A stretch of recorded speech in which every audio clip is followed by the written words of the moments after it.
내가 예루살렘에 이르러 머무른 지 사흘 만에 내 하나님께서 예루살렘을 위해 무엇을 할 것인지 내 마음에 주신 것을 내가 아무에게도 말하지 아니하고 밤에 일어나 몇몇 사람과 함께 나갈새 내가 탄 짐승 외에는 다른 짐승이 없더라. 그 밤에 골짜기 문으로 나가서 용종으로 분문에 이르는 동안에 보니 예루살렘 성벽이 다 무너졌고 성문은 불탔더라.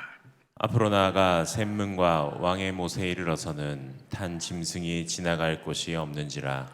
그 밤에 시내를 따라 올라가서 성벽을 살펴본 후에 돌아서 골짜기 문으로 들어와 돌아왔으나 방백들은 내가 어디 갔었으며 무엇을 하였는지 알지 못하였고 나도 그 일을 유다 사람에게나 제사장들에게나 귀족들에게나 방백들에게나 그 외에 일하는 자들에게 알리지 아니하다가 후에 그들에게 이르기를 우리가 당한 공경은 너희도 보고 있는 바라. 예루살렘이 황폐하고 성문이 불탔으니 자 예루살렘 성을 건축하여 다시 수치를 당하지 말자 하고 또 그들에게 하나님의 선한 손이 나를 도우신 일과 왕이 내게 이른 말씀을 전하였더니 그들의 말이 일어나 건축하자 하고 모두 힘을 내어 이 선한 일을 하려 하매 호론 사람 산발락과 종이었던 암몬 사람 도비아와 아라비아 사람 게셈이 이 말을 듣고 우리를 업신여기고 우리를 비웃어 이르되 너희가 하는 일이 무엇이냐 너희가 왕을 배반하고자 하느냐 하기로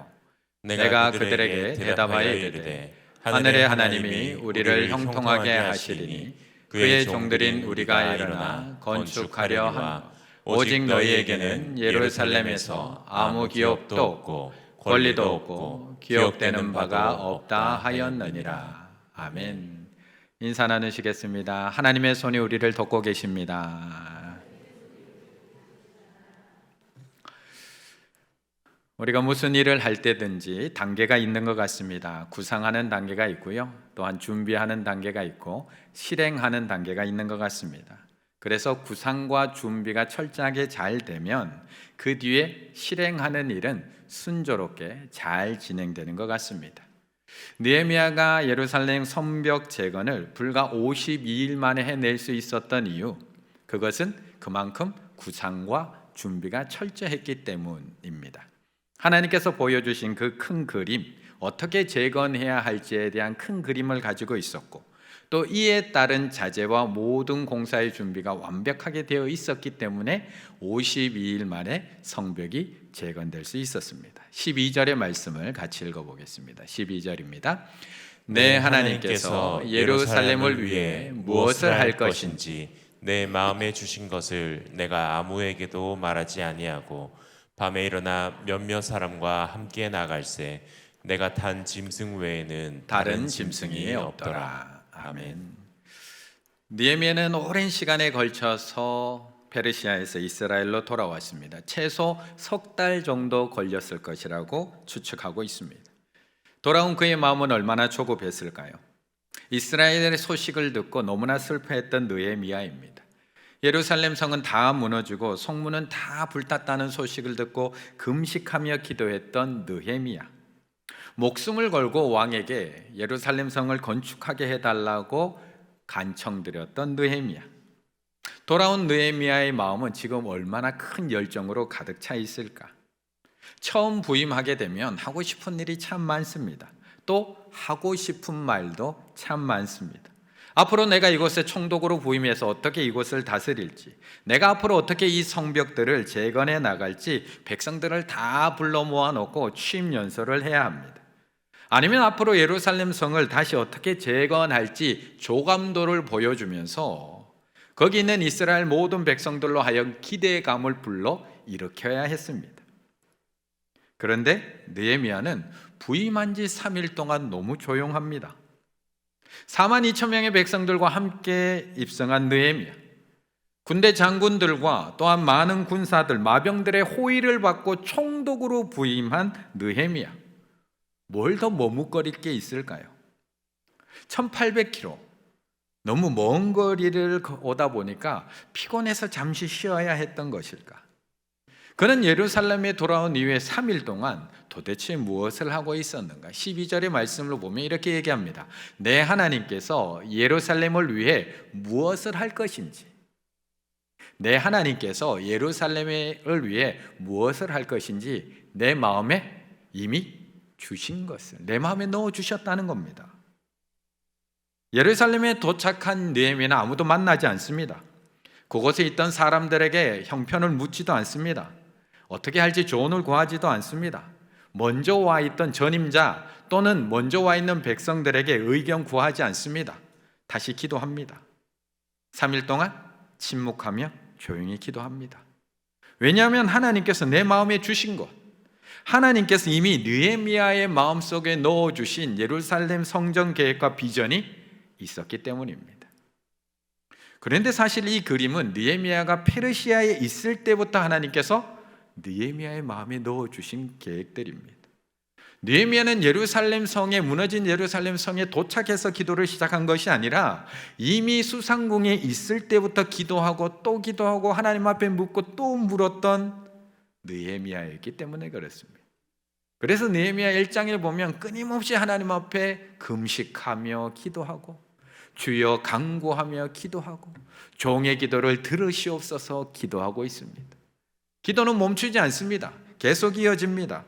1장 11절 주여 구하오니 귀를 기울이사 종들의 기도를 들으시고 2장 4절 왕이 내가 무엇을 해줄까 무엇을 원하느냐 물을 때에도 내가 곧 하늘의 하나님께 또 기도합니다. 예루살렘에 도착해서 기도한 것이 아니라 수산성에 있을 때부터 계속 하나님 앞에 기도합니다. 그래서 아닥사스도 왕이 네가 무엇을 원하느냐라고 물을 때 한치의 망설임도 없이 필요한 것을 다 이야기할 수 있었습니다. 2장 5절부터 예루살렘 성을 건축하게 하옵소서 라고 자신이 원하는 것만 이야기하는 것이 아니라 내가 언제까지 완성하고 돌아오겠습니다 기한도 정합니다. 강 서쪽에 있는 총독들에게 조서를 내려주셔서 제가 막힘없이 돌아가게 해달라고 부탁도 하고요. 살림 감독이었던 아삽에게 조서를 내려서 예루살렘 성문, 성벽 그리고 내가 들어갈 살 집을 지을 수 있는 제목도 허락해 주십시오. 다 요청합니다. 이미 그림이 있었는 것일까요? 없었던 것일까요? 그림이 없는데 어떻게 이걸 요구할 수가 있을까요? 아무런 그림이 없었다면 하나님께서 이미 느헤미야의 마음에 하나님의 계획을 그림을 넣어주시지 않았다면 아닥사스 왕이 무엇을 원하느냐 물었을 때 제가 아직 그곳 상황을 잘 몰라서요 제가 일단 가서 일단 한번 제가 한번 거기를 둘러보고 필요한 것들을 조목조목 적어서 제가 전령을 다시 보내겠습니다 라고 대답하지 않았을까요? 왜요? 사정 모르거든요. 그런데 하나님이 이미 그에게 무엇을 할 것인지 어떻게 재건할 것인지 그림을 넣어주셨습니다. 그래서 그는 그 그림에 맞도록 모든 자재와 물품들을 준비할 수 있었던 겁니다. 그는 이미 준비된 사람입니다.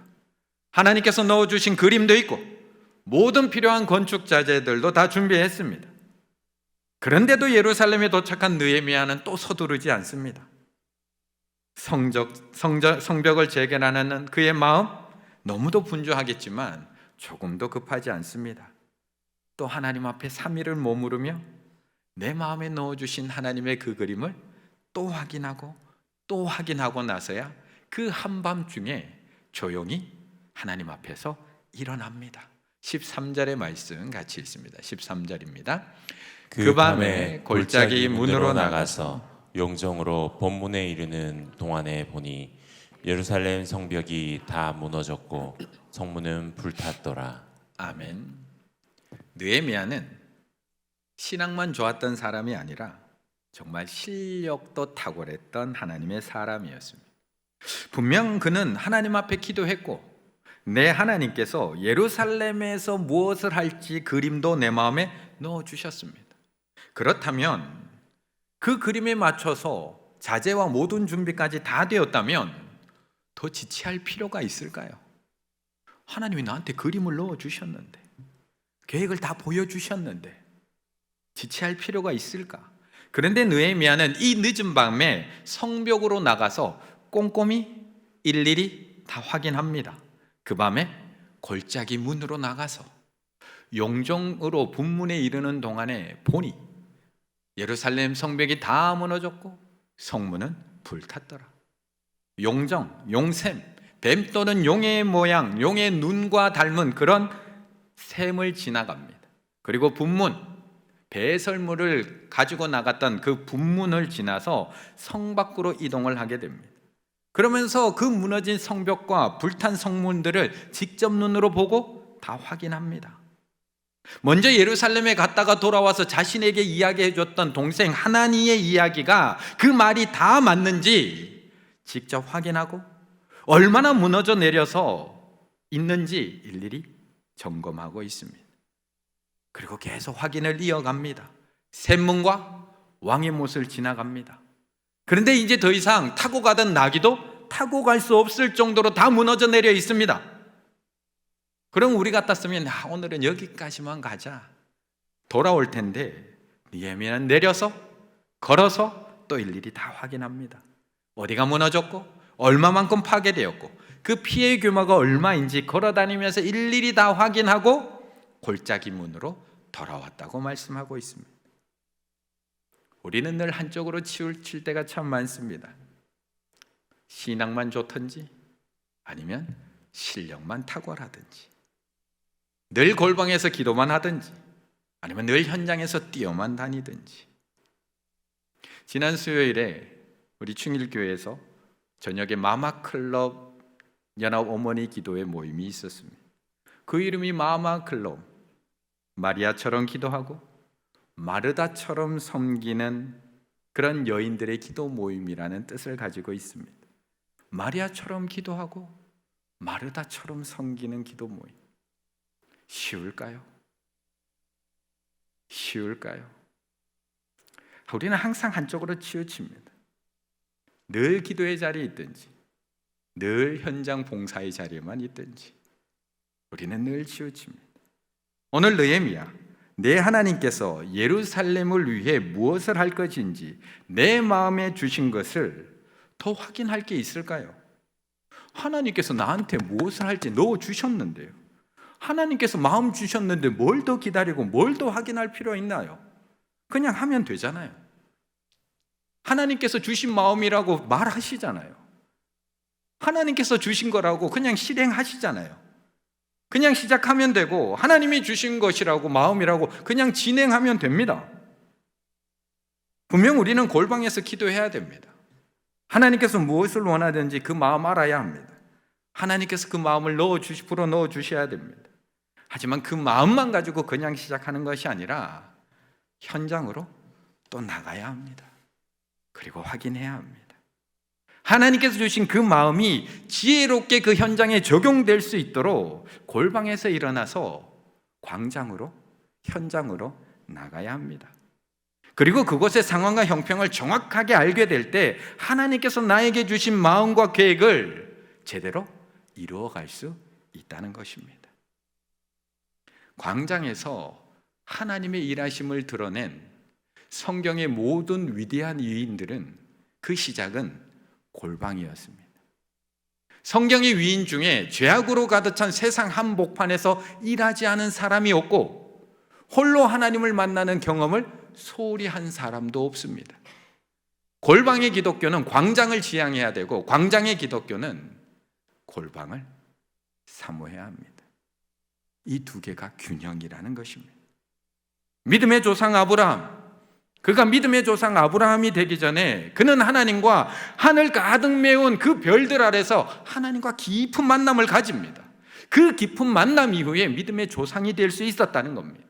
이스라엘이 된 야곱, 그는 약복강가에서 하나님과 씨름하시면서 하나님과 깊은 만남을 가집니다. 그리고 자신의 삶이 변화되어서 12지파의 아버지인 이스라엘이 될 수 있었던 것입니다. 애굽의 총리가 된 요셉, 그도 감옥 속에서 하나님과 깊은 만남을 가집니다. 코람되어 하나님 앞에 섭니다. 그리고 나서 그 대기근 속에서도 주변 나라를 구원해낼 수 있는 애굽의 총리의 역할을 감당해낼 수 있었습니다. 이스라엘을 구원해낸 모세, 그도 가시떨기에서 하나님과의 개인적 깊은 만남을 가집니다. 하나님의 부르심을 듣고 나서야 애굽으로 가서 거기에서 고통받고 있는 이스라엘 백성들을 구원해낼 수 있었다는 겁니다. 그들의 출발은 다 골방입니다. 하지만 그들은 하나님께서 주신 마음만 가지고 그냥 행했던 것이 아니라 현장으로 나가 저들의 상황과 형편, 그들의 아픔 다 살피고 나서야 하나님께서 넣어주신 그 그림을 온전하게 이루어갈 수 있었다는 겁니다. 느헤미야, 그는 이미 하나님께서 그에게 마음을 넣어주셨지만 그것만 가지고 자기 마음대로 하지 않았습니다. 하나님께서 느헤미야에게 부여해 주신 총독이라는 권한이 있었지만 그것만 가지고 밀어붙이지 않습니다. 하나님께서 그에게 붙여주신 군대 장관과 군대들이 있었지만 그것으로 막무가내로 함부로 일하지 않습니다. 그는 골방에서 나와서 무너진 성벽들을 일일이 다니며 확인합니다. 불타버린 성벽 다 점검합니다. 그리고 나서야 성벽 재건을 시작하고 있는 겁니다. 그런데 우리는 이 느헤미야서를 2장까지 쭉 읽어오면서 계속 궁금하게 여겨지는 게 있습니다. 왜 느헤미야가 계속 말을 안 하고 있는 걸까? 하나님께서 그림을 넣어주셨는데 굳이 숨길 일도 아닌데 왜 굳이 얘기를 하지 않는 걸까? 왜 굳이 이 야심한 밤에 몇몇 수행원들만 데리고 나가서 그 무너진 곳을 보고 돌아온 것일까? 16절 말씀 같이 읽습니다. 16절입니다.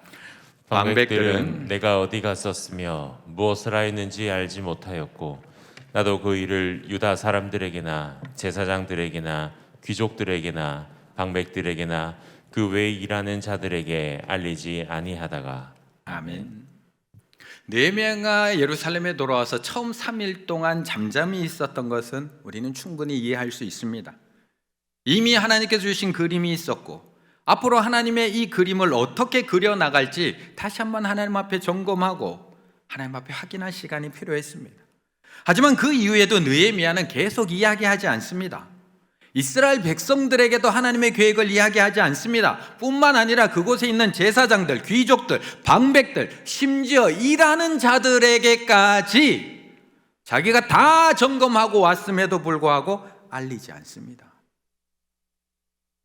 내가 예루살렘에 이르러 머문 지 사흘 만에, 사흘 동안 아무 말 하지 않습니다. 12절, 내가 아무에게도 말하지 아니하고 하나님께서 나에게 마음을 주셨는데, 나에게 계획을 다 불어넣어 주셨는데, 알려주셨는데 아무에게도 말하지 않습니다. 16절, 방백들, 내가 어디 갔으며 무엇을 하였는지 알지 못합니다. 나도 그 일을 유다 사람들에게, 제사장들, 귀족들, 방백들, 일하는 자들에게 알리지 않습니다.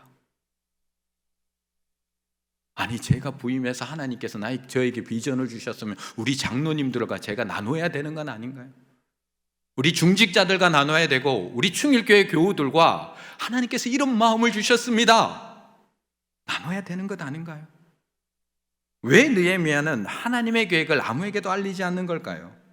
나에게 보여주신 하나님의 계획을 많은 사람에게 알려주고 그림을 보여줘야지, 그래야지 그 나머지 있는 백성들도 힘을 합쳐서 예루살렘 성전을 완성해 갈 수 있는데 왜 느헤미야는 오늘도 침묵하고 있느냐는 겁니다. 왜?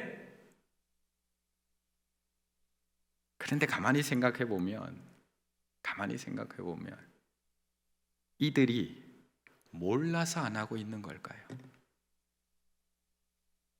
몰라서 안 하고 있는 걸까요? 우리 충일의 성도들이 몰라서 안 하고 있는 걸까요? 느헤미야보다 먼저 예루살렘에 돌아와 있는 이스라엘 백성들이 예루살렘의 참담함을 몰라서 재건할 생각을 안 하고 있는 걸까요? 지금 예루살렘에서 예배드리고 있는 제사장들이 지금 성전도 다 부서져서 저 들판에서 예배드리고 있는 이 모습이 얼마나 처참한 모습인지 몰라서 재건할 생각을 안 하고 있는 걸까요? 지금 예루살렘을 다스리고 있는 귀족들과 방백들이 느헤미야가 어제 살펴보고 돌아온 그 무너진 곳들을 못 봐서 뒷짐지고만 있는 걸까요? 지금 일하는 자들이, 기술자들이 성전 재건할 기술이 없어서 그냥 손 놓고 가만히 넋놓고 앉아 있는 걸까요? 이들도 다 알고 있습니다. 먼저 돌아왔거든요.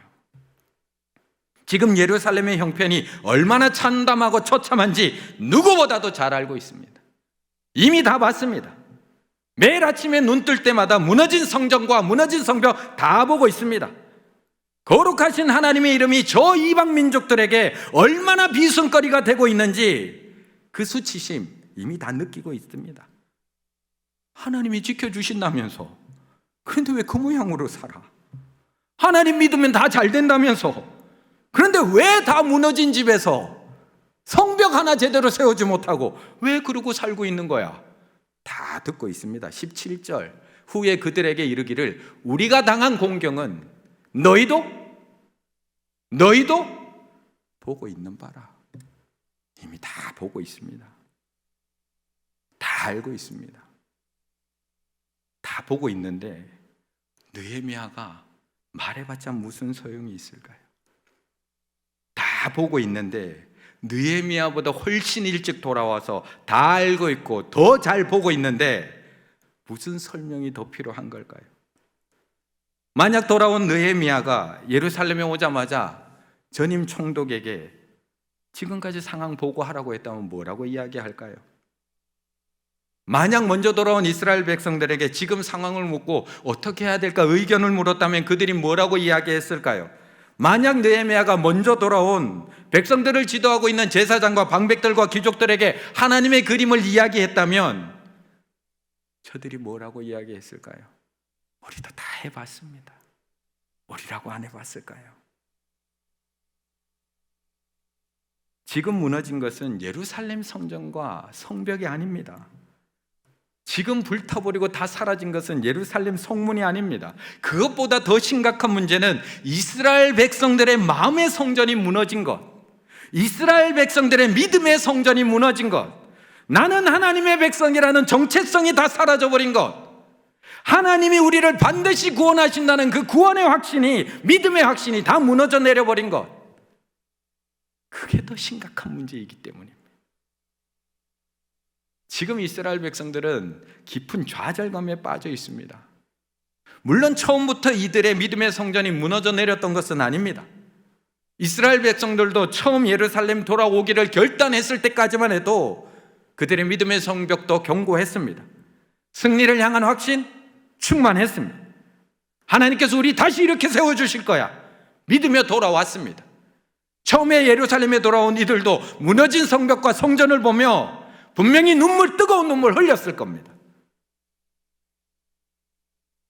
하지만 방해꾼들의 집요한 공격과 방해 앞에서 먼저 돌아온 이스라엘 백성들의 마음의 성벽이 이미 무너져 내린 겁니다.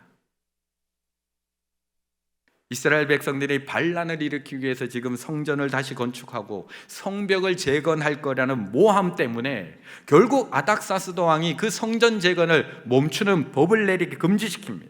이 과정에서 이스라엘 백성들은 마음의 성전이 완전히 무너져 내립니다.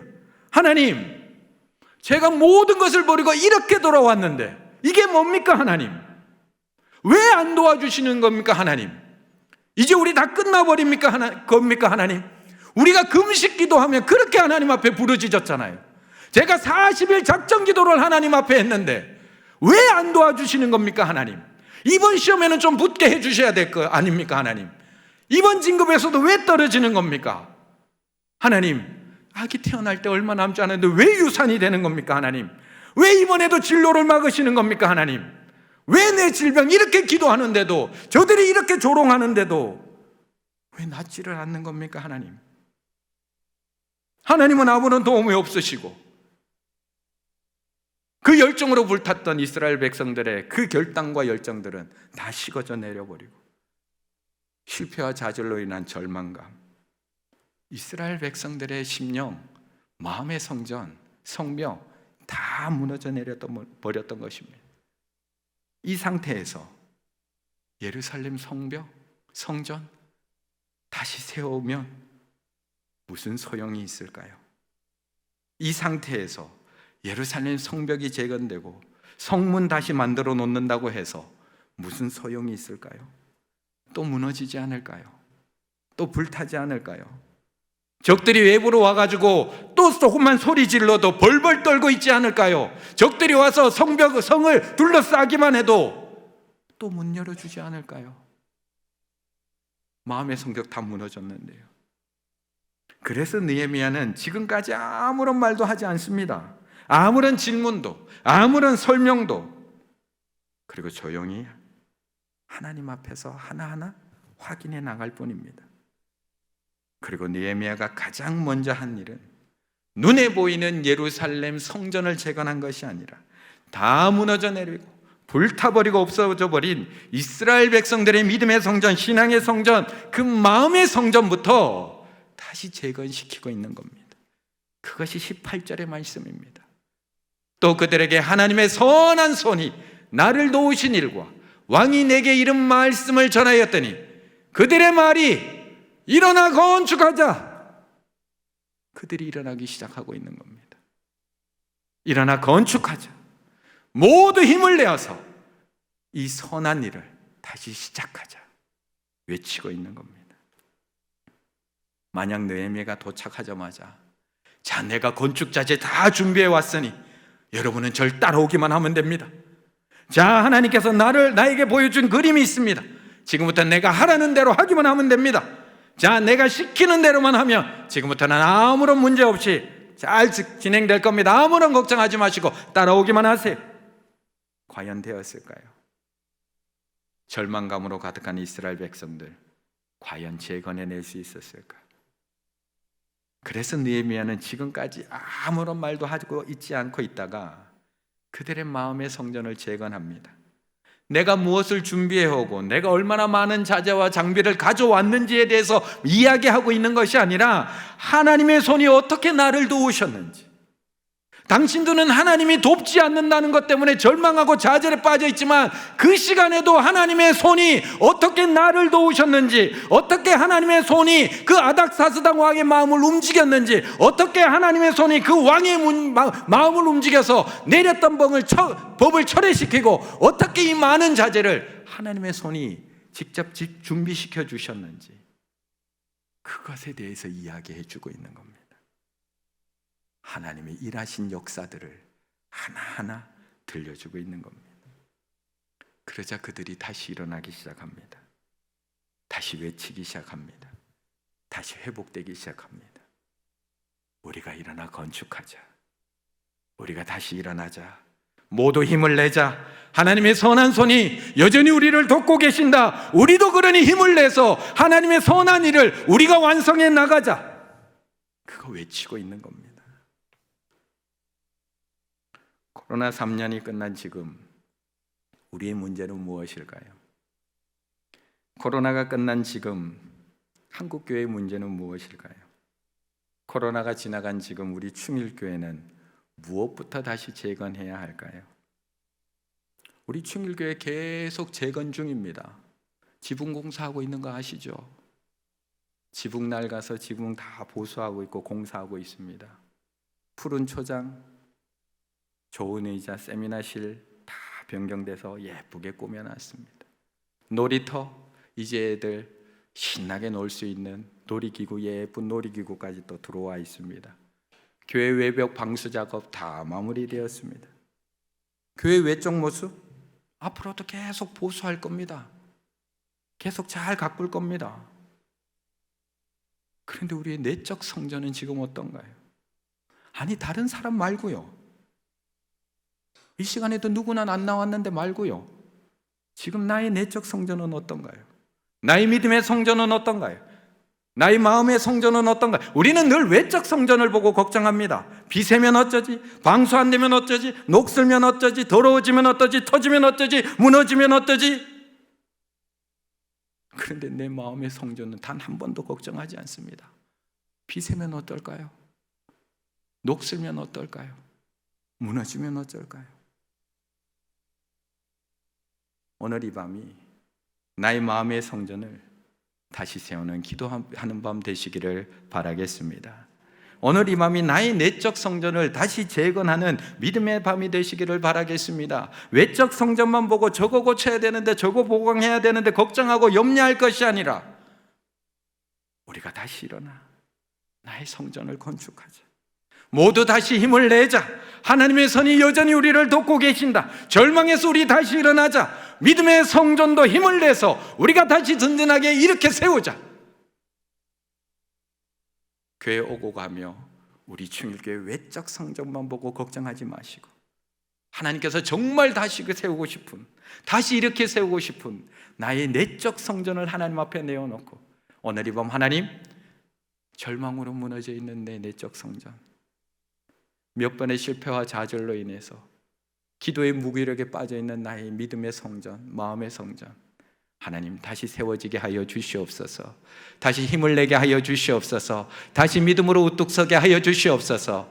오늘 이 밤 그것을 하나님 앞에 내어놓고 간절히 기도하며 나아가는 우리 충일의 가족들 다 되시기를 간절히 바라겠습니다.